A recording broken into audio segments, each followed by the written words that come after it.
Most people don't realize this until the day they retire. For years, they picture retirement as the finish line. No more alarm clocks. No more commuting. No more rushing through life. Then the first Social Security check arrives. They look at the number. They look at their bills. And suddenly one question becomes impossible to ignore. Can I really live on this? Not for a month. Not for a year.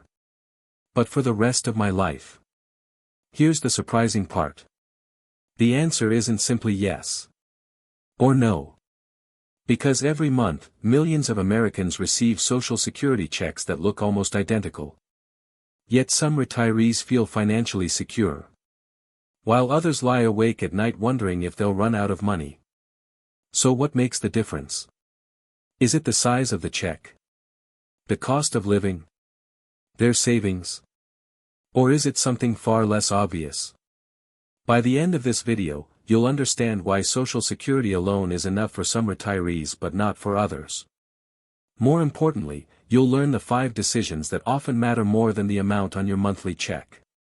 Let's start with someone you might recognize. David is 70 years old. He spent 42 years working as an electrician in Ohio. He wasn't rich. He wasn't poor. He simply worked hard. Every Friday, he collected his paycheck, paid his bills, and put away whatever he could. He wasn't chasing luxury. He just wanted one thing. A retirement where he didn't have to worry about money every single day. When retirement finally arrived, David felt proud. His mortgage was almost gone. His truck was paid off. He had no credit card debt. And every month, his Social Security benefit of just over $2,150 landed in his bank account. He smiled the first time he saw it. This is it, he thought. I finally made it. But by the end of that very first month, something didn't feel right. The property tax bill arrived. The electric bill was higher than expected because it had been an unusually hot summer. His Medicare premium came out automatically. He filled 2 prescriptions. He bought groceries. Paid for gas. Renewed his car insurance. Then his granddaughter had a birthday. David wasn't buying expensive things. He wasn't taking luxury vacations. He wasn't wasting money.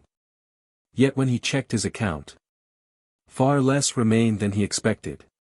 He stared at the screen. Not because he had made a mistake. Because he genuinely couldn't understand where the money had gone. Have you ever had that feeling? You know you didn't spend carelessly. But somehow, your bank balance tells a different story. If you've ever experienced that, you're certainly not alone. David thought his biggest challenge would be learning to live on a fixed income. He was wrong. The biggest challenge wasn't the number. It was uncertainty. And that uncertainty followed him everywhere. When he walked through the grocery store, he found himself comparing every price. When friends invited him out for breakfast, he hesitated. Not because he couldn't afford $12 for eggs and coffee. Because a voice inside his head whispered, "What if you need that money later?" That voice became louder every month. Then something happened that confused him even more. His neighbor, Frank, received almost the same Social Security benefit. About $2,200 each month.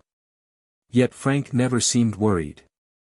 Every Friday morning, he met friends for breakfast. Twice a year, he drove to Tennessee to visit his daughter. He had even replaced his old water heater without stressing about it. David couldn't understand it. How could 2 people receive almost the same income and live such different retirements? That question stayed with him for weeks. Finally, one afternoon, while they were both working in their front yards, David decided to ask, "Frank, how do you do it?" Frank smiled. "I do what?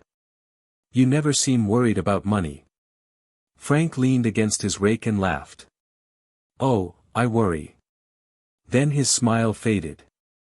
But I don't let worry make every decision for me. David had expected some secret investment strategy. Maybe a large retirement account. Maybe an inheritance. Instead, Frank said something David would never forget. I stopped asking how much money I have. I started asking what kind of life I want. David didn't fully understand what he meant. Not yet. But over the next few months, that single sentence completely changed how he looked at retirement. And it all started with something most people misunderstand about Social Security. Most people think Social Security works like a paycheck. It doesn't. And understanding that difference changes everything. When you were working, your paycheck rewarded the work you had just completed. Social Security is different. It was designed to provide a foundation. Not a complete retirement plan.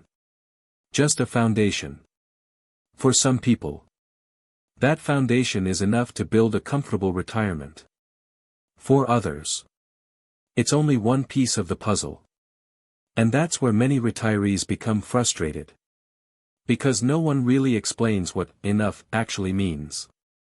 David used to think there was a magic number. If his monthly check had been $500 higher, he believed all his worries would disappear. But after talking to Frank, he began paying closer attention. Frank wasn't living a luxurious life. His house was actually smaller than David's. His car was nearly 10 years old. He clipped coupons. He rarely bought new clothes. Yet he always seemed relaxed. One afternoon, David finally asked him another question. Be honest. Are you receiving money from somewhere else? Frank laughed. No. No pension.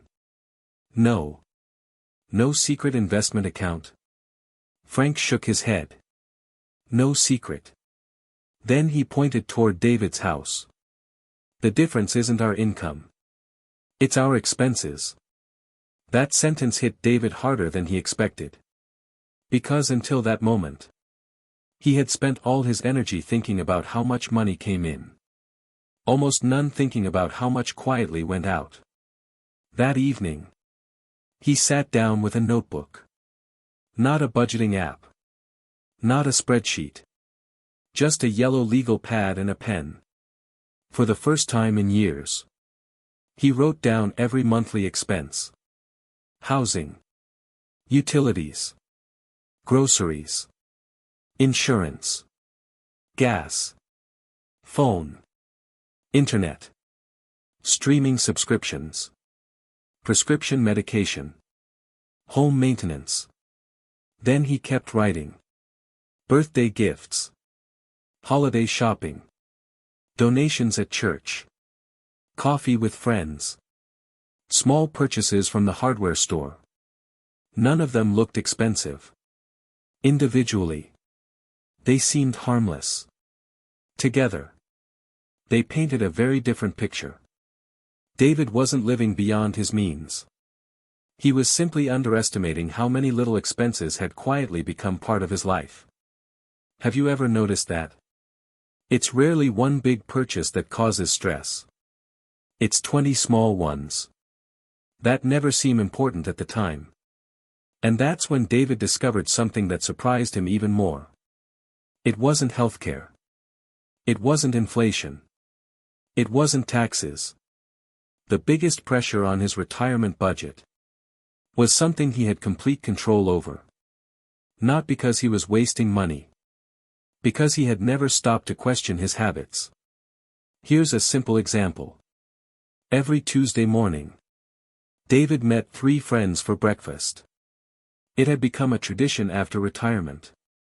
They talked about baseball, politics, their grandchildren.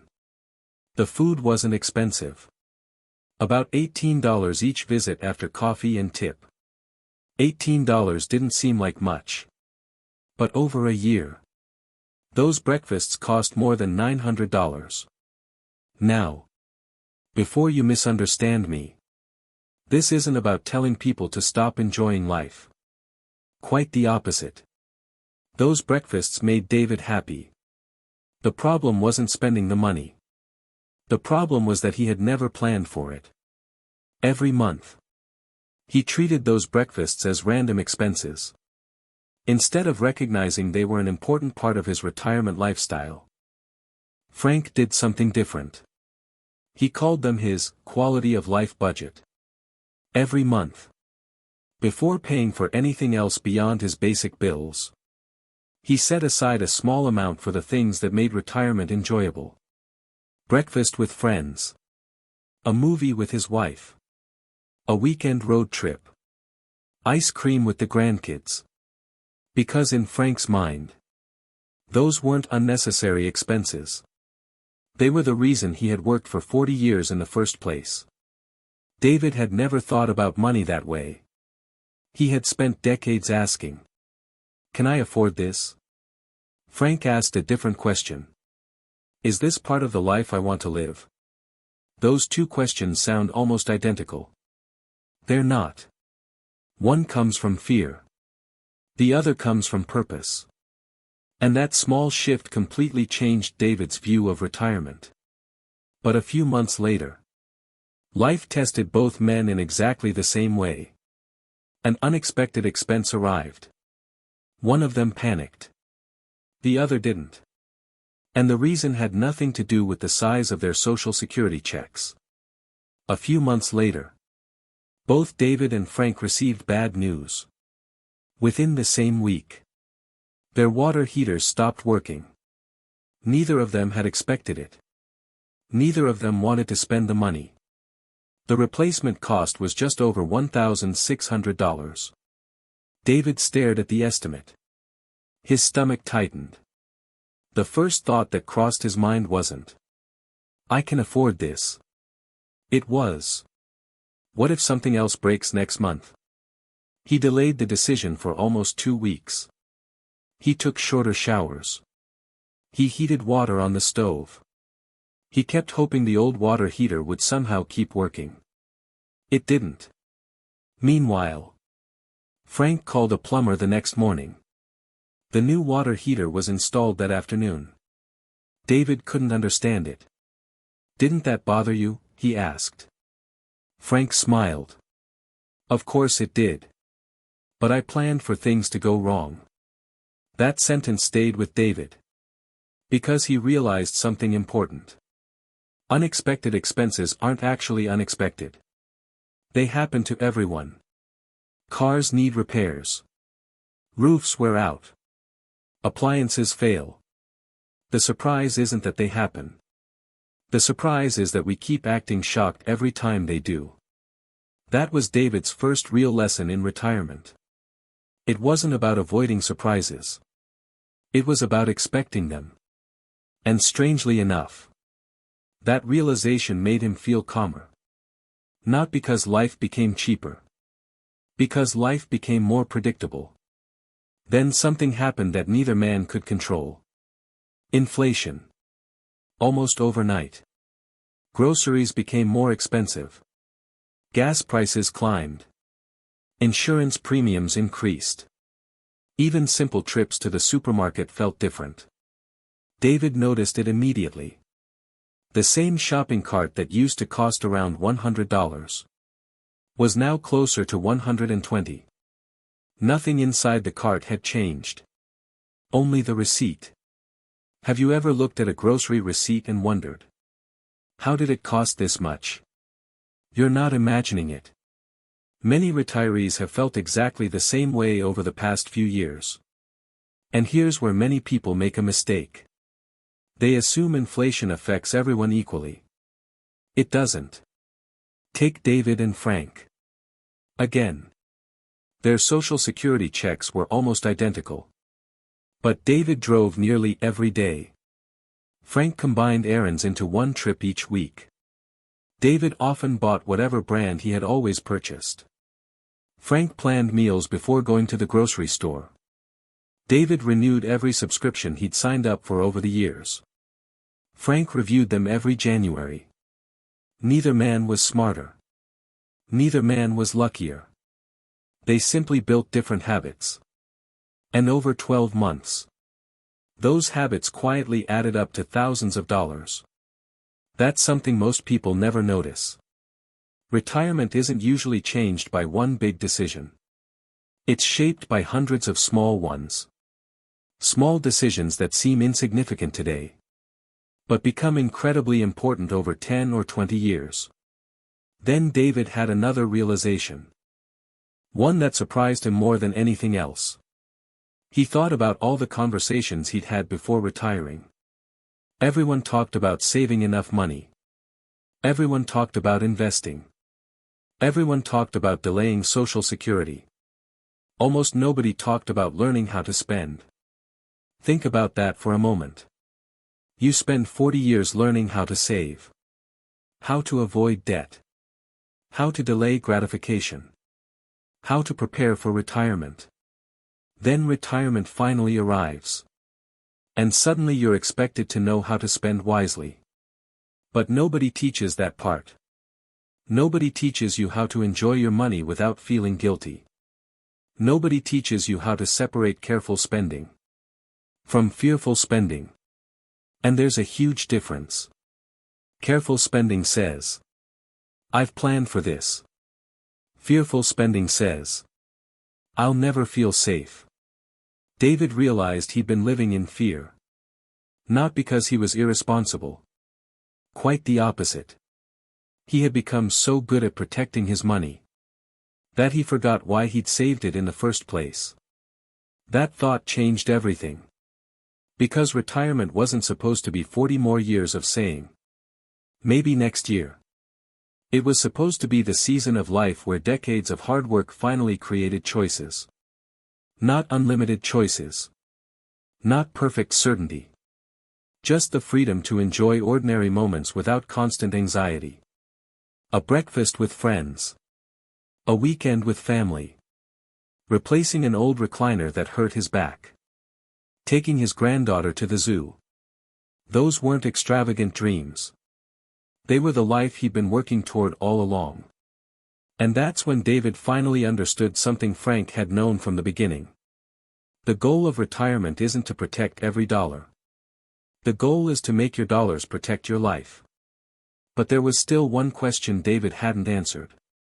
The biggest question of all. So, can someone really retire on Social Security alone?